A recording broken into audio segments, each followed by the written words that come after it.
ఎన్నికలకు ముందు అంతన్నాడు ఇంతన్నాడు జగన్ నీకుందిలే అంటూ గప్పాలు పలికాడు ఉండి ఎమ్మెల్యేగా గెలిచిన రఘురామకృష్ణరాజు. నేను స్పీకర్ అవుతున్నా నిన్ను ఆడుకుంటా అంటూ తన పగను గుర్తు తెచ్చుకుని దాన్ని జగన్ పై తీర్చుకోవాలని పగటి కలలు కన్నాడు ఆర్ఆర్ఆర్.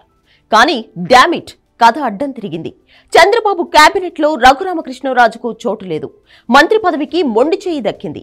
స్పీకర్ రేసులో కూడా ఆర్ఆర్ఆర్ లేడని అంటున్నారు. ఏపీలో చంద్రబాబు నాయుడు ప్రభుత్వం కొలువుదీరింది. తమకు గ్యారంటీగా మంత్రి పదవి అనుకున్న వాళ్ళందరికీ షాక్ తగిలింది. సీనియర్లను కాదని ఈసారి 17 మంది కొత్త వాళ్ళకి కేబినెట్ లో అవకాశం ఇచ్చారు బాబు. మినిస్ట్రీ ఆశించిన వాళ్లలో రఘురామకృష్ణరాజు కూడా ఒకరు. తాను స్పీకర్ అవుతారని, అసెంబ్లీలో జగన్ ని ఆడుకుంటారని గప్పాలు కొట్టారు ఆర్ఆర్ఆర్. కానీ అసలు ఆయనకు సీట్ ఇచ్చే విషయంలోనే చివరి వరకు టెన్షన్ నడిచింది. వైసీపీ రెబల్ ఎంపీగా ఉన్న రఘురామ తిరిగి నరసాపురం నుంచే బీజేపీ అభ్యర్థిగా పోటీ చేయాలని అనుకున్నారు. కానీ ఎంపీ సీట్ ఇచ్చేందుకు బీజేపీ నిరాకరించింది. 30 ఏళ్లుగా పార్టీని నమ్ముకున్న శ్రీనివాస్ వర్మకే టికెట్ కన్ఫర్మ్ చేసింది. ఆ తర్వాత చంద్రబాబు పంచన చేరారు ఆర్ఆర్ఆర్.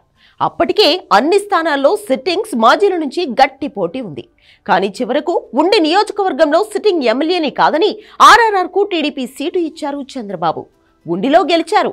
చంద్రబాబు దగ్గర తనకున్న పలుకుబడితో తనకు మంత్రి పదవి కాకపోయినా అసెంబ్లీ స్పీకర్ ఇస్తారని ఆశించారు రఘురామకృష్ణరాజు. కానీ టీడీపీలో ముందు నుంచి ఉన్న సీనియర్లకే పదవులు రాలేదు. ఈసారి పోటీ ఎక్కువగా ఉండడంతో మంత్రి పదవులు రాని అయ్యన్న పాత్రుడు, కళా వెంకట్రావు లాంటి సీనియర్ నేతలు స్పీకర్ పదవిని ఆశిస్తున్నారు. దాంతో ఆ పోస్టు కూడా గోవిందా. ఆర్ఆర్ఆర్ కు అసెంబ్లీ స్పీకర్ పదవి కూడా దక్కే ఛాన్స్ లేదంటున్నారు. ఇప్పుడున్న 11 సీట్లతో జగన్ అసెంబ్లీకి వస్తాడో రాడో తెలియదు గానీ ఆర్ఆర్ఆర్ కి మాత్రం అసెంబ్లీ స్పీకర్ పదవి రాకుండా పోతుంది. అంటే రఘురామకృష్ణరాజు పాపం ఇక ఎమ్మెల్యే పోస్టుతో సరిపెట్టుకోవాల్సిన పరిస్థితి ఏర్పడింది.